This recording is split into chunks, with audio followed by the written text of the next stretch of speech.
Mr. Gold, thanks for joining us. I want to get your reaction to that video. Surely you would never argue that everyone in that video was a member of Hamas. Well, surely you would agree that any reasonable human being would have his heart go out to the people in that video and hope that this kind of conflict can be altered in some kind of way so that these kind of situations don't occur again. But it all starts and ends with the fact that Hamas has been launching rockets on the citizens of the state of Israel. And the only reason why Israeli cities don't look like that market is because we know how to defend ourselves.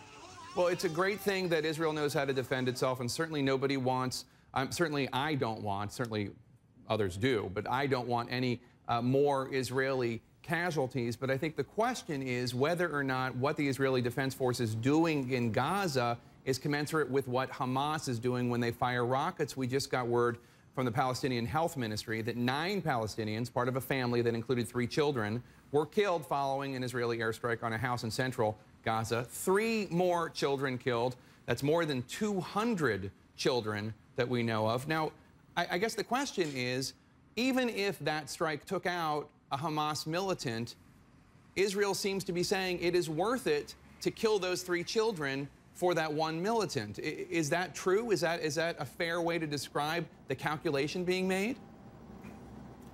I think, although there's a need to see events like this when you get them on film, to begin to try and interpret a battlefield situation so close up within a day is something that is just not really tenable. You know, just 2 days earlier, at the Shifa Hospital in the Gaza Strip, there was a huge explosion in the courtyard. And many people thought, oh no, what happened? Children were killed. And the immediate accusatory finger went to Israel. Well, it turned out that what exploded in that courtyard was an Iranian missile that was aimed at Israel.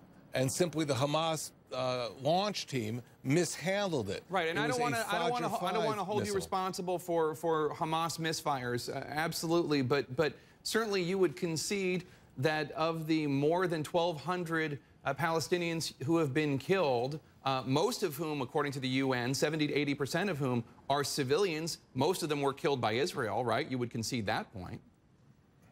I do not accept these numbers that are being put on the table today because I've seen it before. I remember we had a big battle in 2002 in a place called Jenin.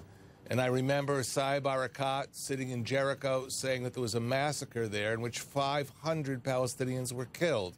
Well, when the smoke was cleared, it turned out the numbers were far less. They were closer to 50, and the vast majority were associated with the armed groups of Fatah or Hamas.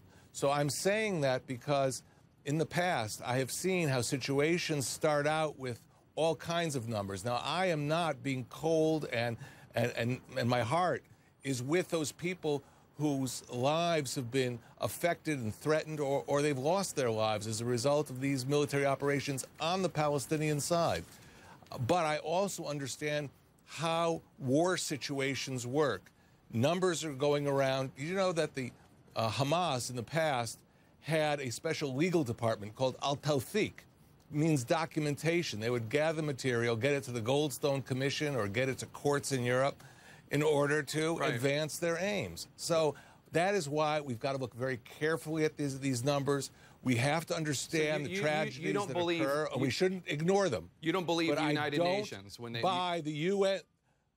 Well, it's not the United Nations. It's an official in the United Nations who says something like above 70% of those killed are civilians. I don't accept that number. That doesn't happen in past Israeli-Palestinian conflicts in the Gaza Strip. It's way out of line. Do you have a number? Do you have a number of how many Palestinians have been killed? No, that's exactly my point.